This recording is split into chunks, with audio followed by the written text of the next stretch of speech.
10秒でわかるカフバスト。なぜか牢屋が開く。逃げる、壊す、ぶっ壊す、爆破、掘る、壊す、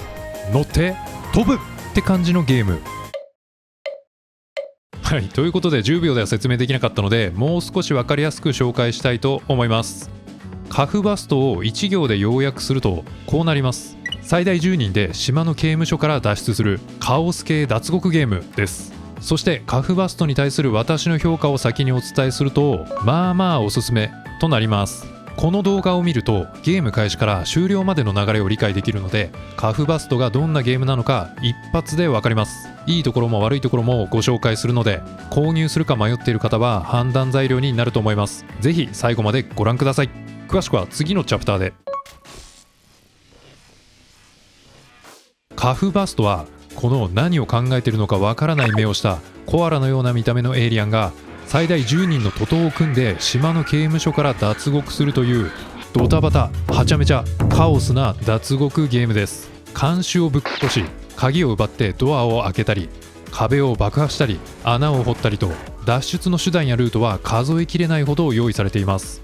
もちろんソロでも遊ぶことができて、段ボールをかぶってやり過ごしたり、スタンガンを使った不殺プレイも可能です。ゲームを開始したらまずは他のプレイヤーが作成したセッションに入ります。すると刑務所の中庭がロビーになっているので、ここで暇つぶしをして人が集まるのを待ちましょう。ホストがゲームを開始すると脱獄の始まり。なぜか牢屋の扉が開くとプレイヤーが一斉に飛び出します。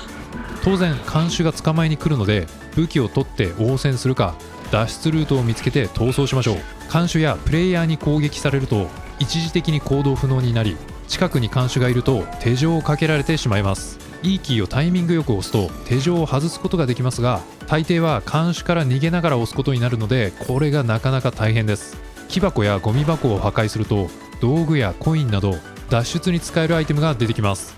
スプーンやスコップは穴掘りができて、ドライバーやボルトカッターは通気口のネジを外すことができるなど、道具によって役割が異なります。これらの道具をうまく使い分けて進行を妨げるギミックを突破しながら脱出ルートを開拓していきます。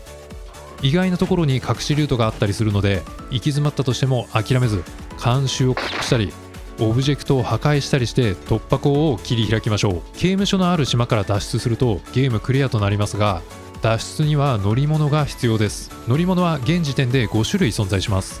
ヘリコプター、ボート、空飛ぶ車、手作りのイカダ、そして宇宙タクシーです。ヘリコプターは島の外、沖の方まで操縦すれば脱獄成功。ヘリコプター以外の乗り物はエンジンを始動したり後部座席に乗り込めば脱獄完了となります。一定人数のプレイヤーが脱獄すると10秒のカウントダウンが始まり、0になるとそのゲームが終了します。ゲーム中に行った悪い行為によって経験値が加算されるシステムとなっているので、すぐに脱出せずに破壊や妨害を繰り返すことで経験値の量を増やすことができます。カフバストにはキャラクターのカスタマイズ要素も用意されていて、たくさんの個性豊かな衣装やアクセサリーを身につけることができます。衣装だけでなく足元にあるペットの種類や脱獄後の感染時に操作するドローンのデザインも変更可能です。カスタムマップにも対応しており、マップエディターを使って自分のアイデアを形にすることもできます。多種多様なオブジェクトを直感的に配置できるので、誰でも簡単にマップを作成して公開可能です。もちろん他のプレイヤーが作ったユニークなマップをダウンロードして遊ぶこともできます。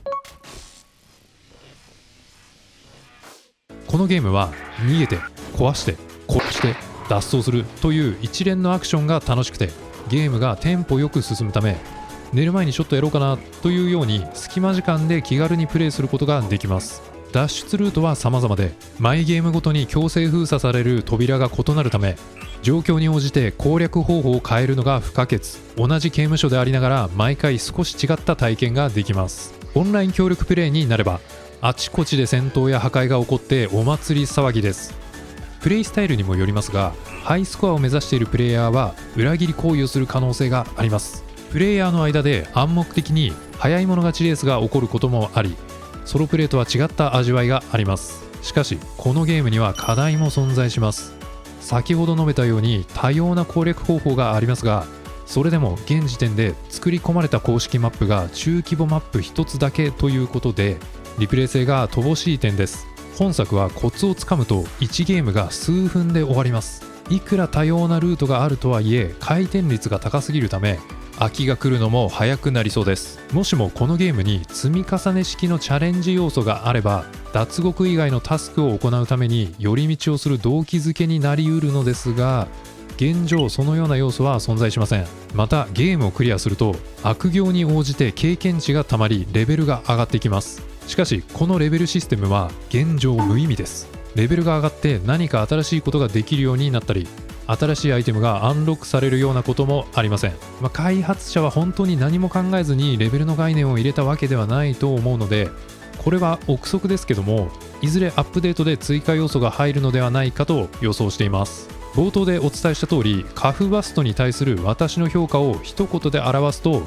まあまあおすすめとなります。ゲームのベース部分には光るものを感じますし、実際面白いです。ただしもう一度プレイしようという気持ちにさせる動機づけがかなり薄く、面白いゲームなのに非常にもったいないと感じます。以上のことから現時点でこのゲームをおすすめしたい層としては、フレンドや仲間と集まってプレイできる人、そしてゲーム配信者、ストリーマーですね。仲間内でワイワイ楽しむゲームとしてはすでに一級品の出来栄えです。ただし万人におすすめできるかというと、もう少しマップが増えたりリプレイ性の面を改善しないと現時点では安易におすすめできないという評価になります。同様の声は Steam のレビューでも散見されます。カフバストの発売直後は2300円という強気の価格設定だったことから多くの批判が相次ぎ、評価が賛否両論となりました。しかし開発者は批判を受けすぐに値下げを実施。現在は1200円と手の届きやすい価格になっています。1200円という安さであればこのボリューム感も納得です。